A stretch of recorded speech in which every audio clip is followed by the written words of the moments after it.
ಜನಧ್ವನಿ ನ್ಯೂಸ್ಗೆ ಸ್ವಾಗತ.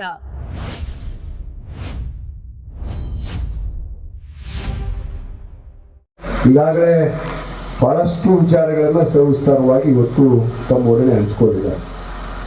ಇದು ದೇಶವನ್ನು ಉಳಿಸಿ, ಸಂವಿಧಾನವನ್ನು ಉಳಿಸಿ, ನಿಮ್ಮ ಹಕ್ಕನ್ನು ನೀವು ರಕ್ಷಣೆ ಮಾಡಿಕೊಳ್ಳುವುದು ಅಂತ ಒಂದು SIR ಪ್ರಕ್ರಿಯೆ ಅನ್ನೋ ಮಾತನ್ನು ನಾನು ಹೇಳಕ್ಕೆ ಇಚ್ಛೆ ಪಡ್ತೇನೆ. ಯಾಕಂದ್ರೆ ಇದರ ಹಿನ್ನೆಲೆಯಲ್ಲಿ ಬಹಳಷ್ಟು ಅಡಗಿದೆ. ಇದು SIR ಅನ್ನೋ ಒಂದು ಹೆಸರನ್ನಿಟ್ಟಾರ ಅಷ್ಟೇ. ಇದಕ್ಕಿಂತ ಪೂರ್ವದಲ್ಲಿ 2021-22ರಲ್ಲಿ ಈ ದೇಶದಲ್ಲಿ CAI ಮತ್ತು NRC ಅಂತ ಬಂತು. ಬಹುತೇಕ ತಾವೆಲ್ಲ ಅದ್ರ ಬಗ್ಗೆ ಅನೇಕ ಜನ ನಾವೆಲ್ಲ ಹೋರಾಟ ಮಾಡಿದ್ವಿ. ಅದರ ತದ್ರೂಪ ಈ ಒಂದು SIR ಅನ್ನೋ ಮಾತನ್ನು ನಾನು ಬಹಳ ಸ್ಪಷ್ಟವಾಗಿ ಈ ಸಂದರ್ಭದಲ್ಲಿ ಹೇಳಕ್ಕೆ ಇಚ್ಛೆ ಪಡ್ತೇನೆ. ಯಾಕಂದ್ರೆ ಅದರಲ್ಲಿ ಸಾಧನೆ ಮಾಡಕ್ ಆಗ್ಲಿಲ್ಲ ಅವ್ರಿಗೆ. ಯಾಕಂದ್ರೆ CAIಯಲ್ಲಿ ಏನು ಈ ದೇಶದಲ್ಲಿ ಇರುವಂತ ಪ್ರಜಾಪ್ರಭುತ್ವ ವ್ಯವಸ್ಥೆಗಳಲ್ಲಿ ನಾವು ಸಾವಿರಾರು ವರ್ಷಗಳಿಂದ ಈ ದೇಶದಲ್ಲಿ ಇರುವಂತ ಇತಿಹಾಸಗಳು. ಆದ್ರೆ ನಾವು ಈ ದೇಶದವರೇ ಅಲ್ಲ ಅನ್ನೋದನ್ನ ಅವರು ರುಜು ಮಾಡೋದಕ್ಕೆ ಹಿಂದೆ CIA ಮತ್ತು NRC ಮುಖಾಂತರ ಪ್ರಯತ್ನವನ್ನ ಮಾಡಿದ್ರು.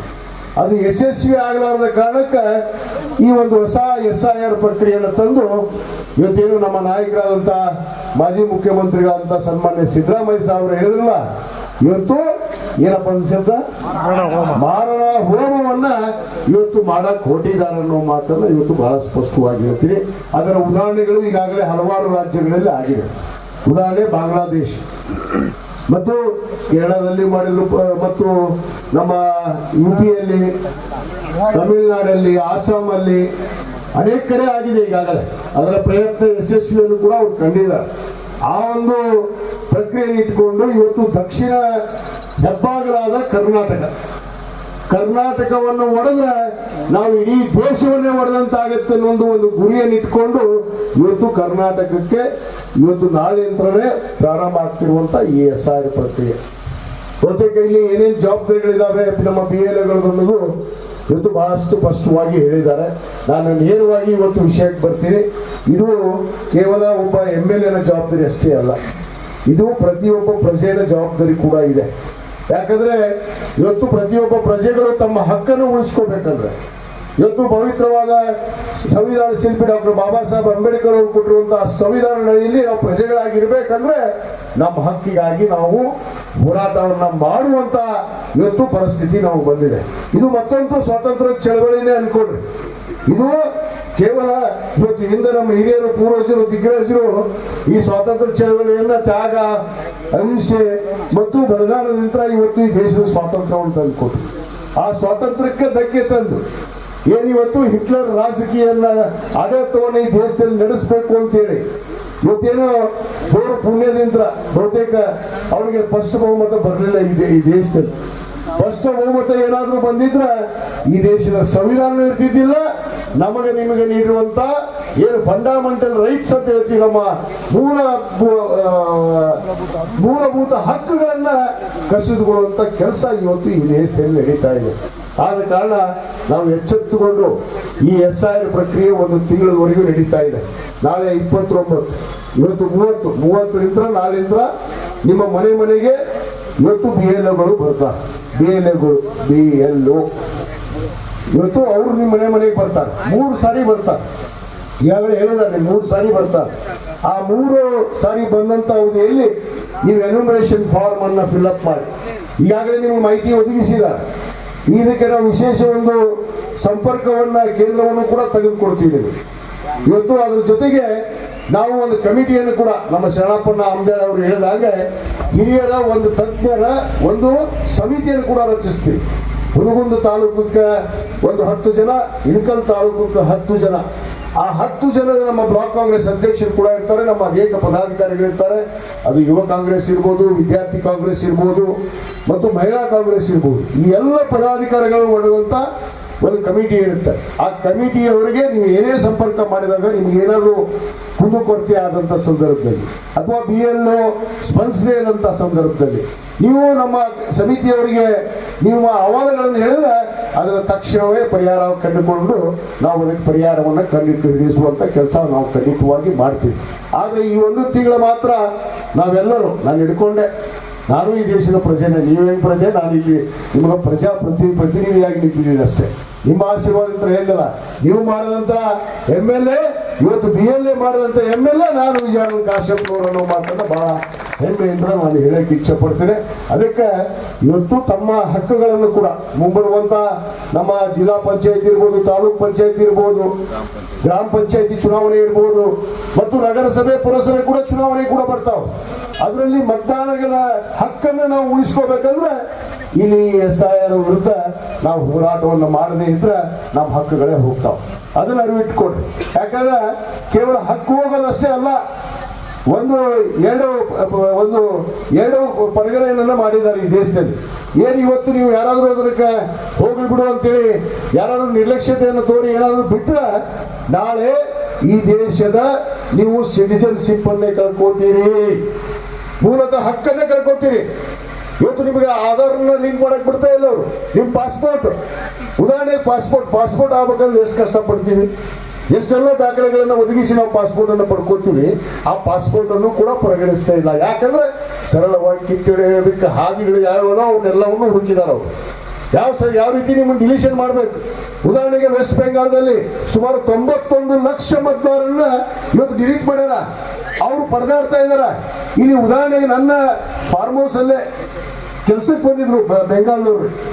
ಉದಾಹರಣೆ ಹೇಳ್ತೀನಿ, ನಾನು ಕೆಲ್ಸಕ್ಕೆ ಬಂದಿದ್ರು ಪಾಪ ಅವ್ರು ಬಂದವರು ಮತದಾನಕ್ಕೆ 3 ದಿವಸ ಮುಂಚೆನೇ ಓಡೋದ್ರು. ಯಾಕೋ ಇಷ್ಟು ಅರ್ಜೆಂಟ್ ಮತದಾನಕ್ಕೆ ಹೋಗ್ತೀರಿ ನೀವು? ಕೇವಲ 10 ಮಂದಿ ಇದ್ರು ಅವರು. ಸರ್, ಇದ್ರೊಳಗೆ ಏನು ನಾವು ವೋಟ್ ಹಾಕಲಿಲ್ಲ ಅಂದ್ರೆ ಅಲ್ಲಿ ಹೋಗಿ ನಮ್ಮ ಮತದಾನದ ಹಕ್ಕನ್ನು ನಾವು ಚಲಾಯಿಸಲಿಲ್ಲ ಅಂದ್ರೆ ಈ ದೇಶದ ಪ್ರಜಾಪ್ರಭುತ್ವ ವ್ಯವಸ್ಥೆ ಅವರ ಸಿಟಿಜನ್ಶಿಪ್ ಅನ್ನ ಇವತ್ತು ರದ್ದು ಮಾಡುವಂತ ಕೆಲಸ ಇವತ್ತು ಆಗಿದೆ ಈ ದೇಶದಲ್ಲಿ. ಇವತ್ತು 91 ಲಕ್ಷ ಜನ ಇವತ್ತು ಭಾರತೀಯರ ಹೌದು ಅನ್ನೋ ಪ್ರಶ್ನೆ ಆಗಿದೆ. ಅವ್ರು ನಿರ್ಗತಿಕರು, ಅವರಿಗೆ ಮತದಾನ ಹಾಕಿಲ್ಲ. ಆಮೇಲೆ ಸರ್ಕಾರದ ಯಾವುದೇ ಸವಲತ್ತುಗಳು ನೀವು ಒಂದನ್ನು ನೆನಪಿಟ್ಟುಕೊಳ್ರಿ, ನಾವು ಸುಮ್ಮನೆ ನಮಗೋಸ್ಕರ ನಮ್ಮ ಪಕ್ಷಕ್ಕೋಸ್ಕರ ಇದನ್ನು ಉಳಿಸ್ಬೇಕು ಅನ್ನೋದಕ್ಕೆ ಮಾಡ್ತಾ ಇಲ್ಲ. ಇವತ್ತು ಜಾಗೋ ಭಾರತ ವೇದಿಕೆ ಮತ್ತು ಇನ್ನೊಂದು ಯಾವ್ದು ಜಾಗೃತ ಕರ್ನಾಟಕದವರು ಪಾಪ ಅವರು ಎಚ್ಚೆತ್ತುಕೊಂಡಾರ. ಇವತ್ತು ಕಾಂಗ್ರೆಸ್ ಪಕ್ಷಕ್ಕೆ ಮೊದಲು ಬಂದು ಅವ್ರು ನಮ್ಮ ಅಧ್ಯಕ್ಷರಂತ DK ಶಿವಕುಮಾರ್ ಸಾಹೇಬರಿಗೆ ಬಂದು ಮನವಿ ಮಾಡಿಕೊಂಡ್ರು. ಅವರು ನಾವು ಇದರ ಟ್ರೈನಿಂಗ್ ಅನ್ನ ಕೊಡ್ತೀವಿ, ದಯವಿಟ್ಟು ನಮಗೆ ಸಮಯ ಅವಕಾಶ ಕೊಟ್ಟು ಎಲ್ಲ ಕಡೆ ಟ್ರೈನಿಂಗ್ ಕಳಿಸಿ ನಾವು ಹೋಗ್ತೀವಿ ಅಂತ. ಯಾಕಂದ್ರೆ ಈ ದೇಶ ಉಳಿಬೇಕು. ಈ ದೇಶ ಹೋದ್ರೆ ಎಲ್ಲ ಪ್ರಜೆಗಳು ಉಳಿದಂತೆ. ಈ ಪ್ರಜೆಗಳು ಉಳಿದ್ರೆ ಪ್ರಜಾಪ್ರಭುತ್ವ ಉಳಿತೈತಿ, ಸಂವಿಧಾನ ಉಳಿತು.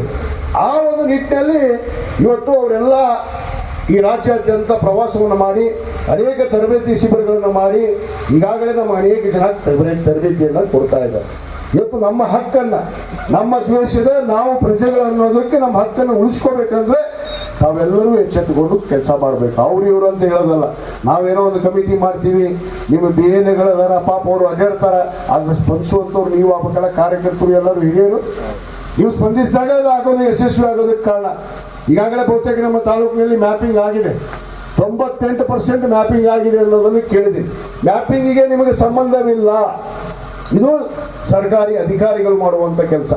ಏನು ಮ್ಯಾಪಿಂಗ್ ಅನ್ನ ಎಷ್ಟು ಮತದಾರ ಇದ್ರು ಇಲ್ಲ ಅನ್ನೋದನ್ನ ಅವರು ಮತದಾರ ಪಟ್ಟಿ 2002ರ ಮತದಾರ ಪಟ್ಟಿ ಮತ್ತು 2025ರ ಮತದಾರ ಪಟ್ಟಿಯನ್ನು ಇಟ್ಕೊಂಡು ಅವ್ರು ಮ್ಯಾಪಿಂಗ್ ಅನ್ನು ಮಾಡಿರ್ತಾರೆ. ಮ್ಯಾಪಿಂಗ್ ಮಾಡಿದ ಪ್ರಕಾರ ಈ 98% ನೀವು ಎನ್ಯುಮರೇಷನ್ ಫಾರ್ಮ್ ಅನ್ನು ತುಂಬಿ ನೀವು ನಿಮ್ಮ ಮತದಾರ ಇದ್ರೆ ಅನ್ನೋದನ್ನು ತೋರಿಸ್ತಾಗಲ್ಲ. ಆ 98% ಒಂದೊಂದು ಇಲ್ಲ ಅಂದ್ರೆ ಅದಕ್ಕೆ ಅನೇಕ ಹೇಳಿದ್ರಲ್ಲಿ ಈಗಾಗಲೇ ಒಂದೊಂದು ಶಬ್ದಗಳನ್ನ ಹೆಚ್ಚು ಕಡಿಮೆ ಆದ್ರೂ ಕೂಡ ನಿಮ್ಮನ್ನು ಡಿಲಿಷನ್ ಹೋಗಿ ಹಾಕಿಬಿಡ್ತಾರೆ. ಅದಕ್ಕೆ ಈಗಾಗಲೇ 30/6/2026ರಿಂದ 29/7/2026ವರೆಗೂ ಈ ಪ್ರಕ್ರಿಯೆ ನಡೀತು. ನಾಳೆಯಿಂದ 30ರಿಂದ. ಆಮೇಲೆ ರ್ಯಾಷನಲೈಸೇಷನ್ ಆಫ್ ಪೋಲಿಂಗ್ ಸ್ಟೇಷನ್ಸ್ 29/7 ನಾಳೆ ಅದೆಲ್ಲ ಆಗಿದೆ, ಈಗಾಗಲೇ ಮಾಡಿದ್ದಾರೆ. ಈಗ ಡ್ರಾಫ್ಟ್ ಪಬ್ಲಿಕೇಶನ್ ಮಾಡ್ತಾರೆ ಇವರು. ಏನು ಅಧಿಕೃತವಾಗಿ ಒಂದು ಕರಡು ಮತದಾರ ಪಟ್ಟಿಯನ್ನ ಅವ್ರು ಬಿಡುಗಡೆ ಮಾಡ್ತಾರೆ. ಯಾವಾಗ 29 ಅಲ್ಲ 5/8/2026 ಇದಾದ್ಮೇಲೆ ನಿಮ್ಮ ಅಬ್ಜೆಕ್ಷನ್ ಫೈಲ್ ಮಾಡ್ಬೋದು ನೀವು. ಎಷ್ಟನೇ ತಾರೀಕಿಗೆ?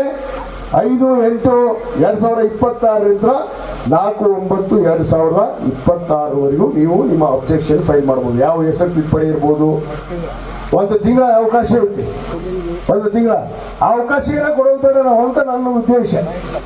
ಆ ಅವಕಾಶನ ಕೊಡಕ್ಕೆ ಹೋಗ್ಬೇಡ್ರಿ. ತಿದ್ದುಪಡಿಗೆ ನೀವು ಮನಸ್ಸು ಮಾಡಿದ್ರೆ ಒಂದು ಸ್ಪೆಲ್ಲಿಂಗ್ ಮಿಸ್ಟೇಕ್ ಆಗಲಾರ್ದೆ ನೀವು ಕರೆಕ್ಟಾಗಿ ನಿಮ್ಮ BLAಗಳು ನೀವೆಲ್ಲರೂ ಸೇರ್ಕೊಂಡು, ಹಿರಿಯರು ಸೇರ್ಕೊಂಡು, ಊರಾಗಿನ ಎಲ್ಲ ನಮ್ಮ ಕಾರ್ಯಕರ್ತರು ಸೇರ್ಕೊಂಡು ಮಾಡಿದ್ರೆ ಒಂದು ಶಬ್ದ ತಪ್ಪಾಗಿಲ್ಲ ನಿಮಗೆ ಮತ್ತೊಂದು ತಿದ್ದುಪಡಿ ಅನ್ನೋದು ಬರುವುದಿಲ್ಲ. ಯಾಕಂದ್ರೆ ಈ ತಿದ್ದುಪಡಿಯಲ್ಲೇ ಗೊಂದಲ ಮಾಡುವಂಥದ್ದು ಸಾಧ್ಯತೆಗಳು ಭಾಳ ಅದಾವೆ.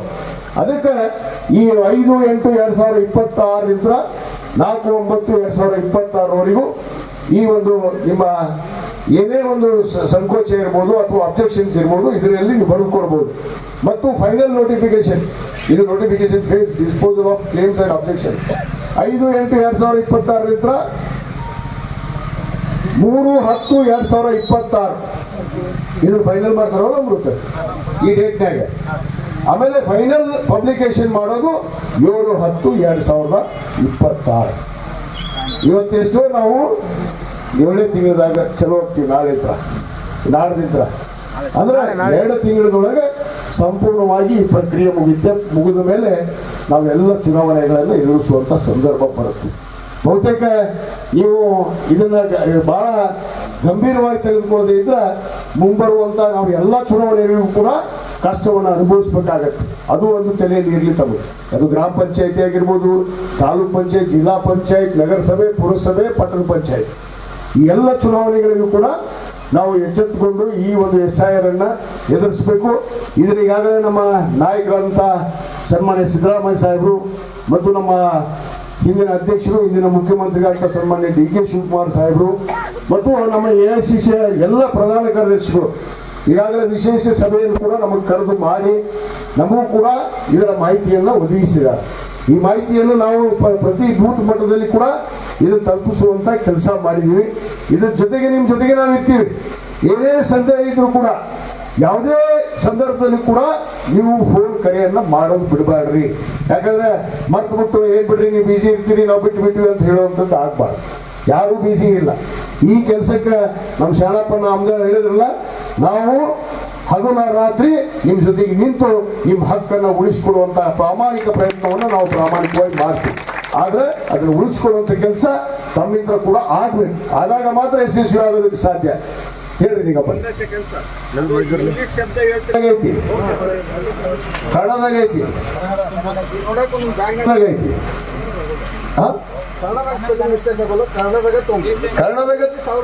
ಇಂಗ್ಲಿಷ್ ಅವ್ರು ಮಾಡ್ಕೋತಾರ್ರಿ.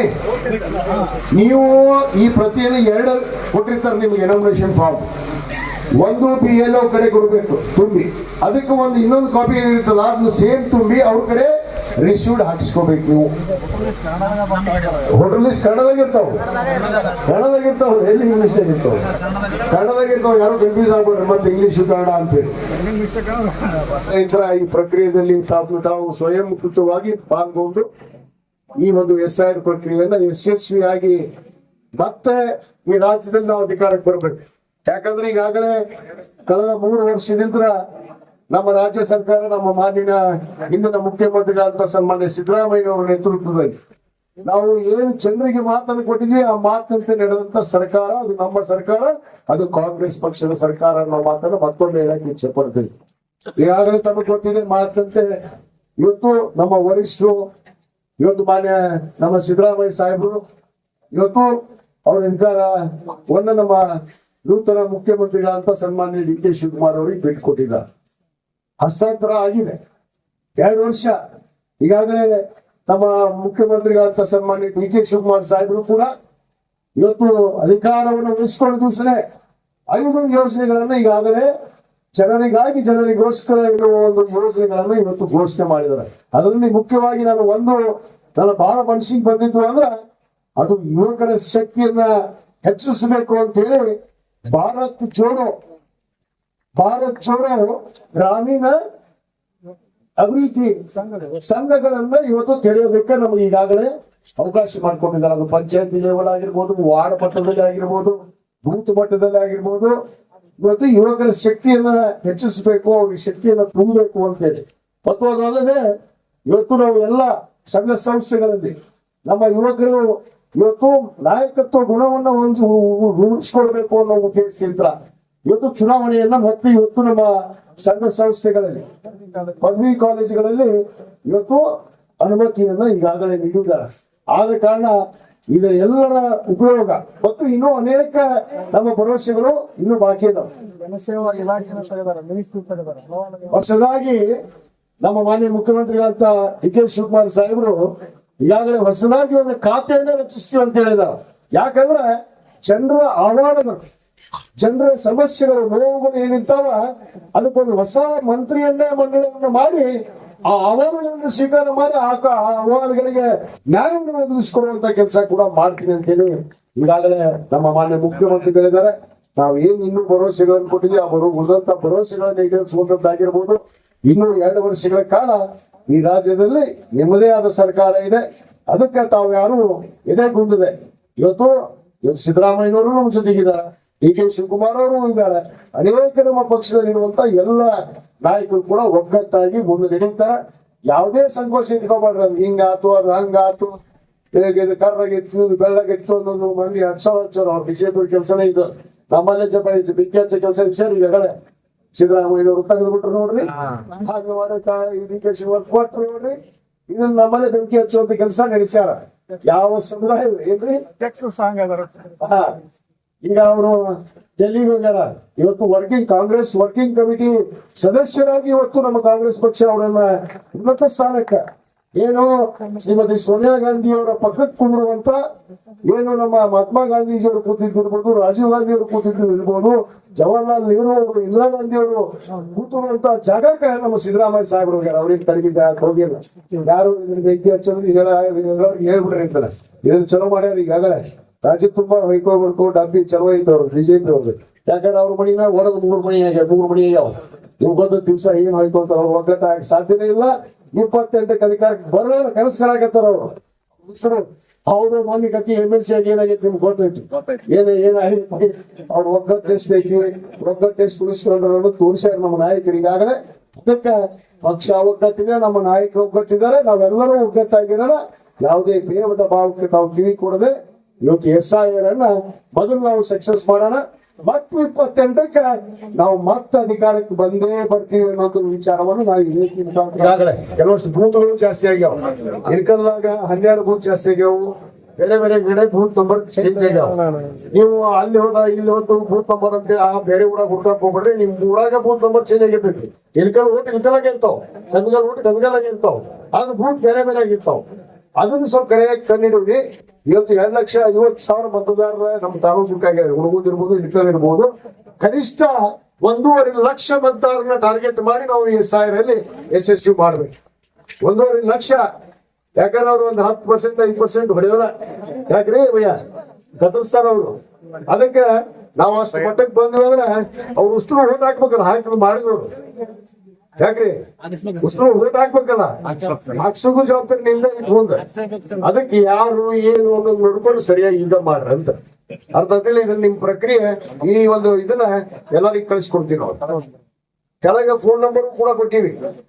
ಈ ಟ್ರೈನಿಂಗ್ ಹೋಗಿ ಬಂದವ್ರು ಏನಾರ ನಿಮಗ ಸಂದೇಹ ಇದ್ರ ಅವ್ರಿಗೆ ಕರೆ ಮಾಡಿ ನೀವು ಮಾತಾಡ್ರಿ. ಧನ್ಯವಾದಗಳು.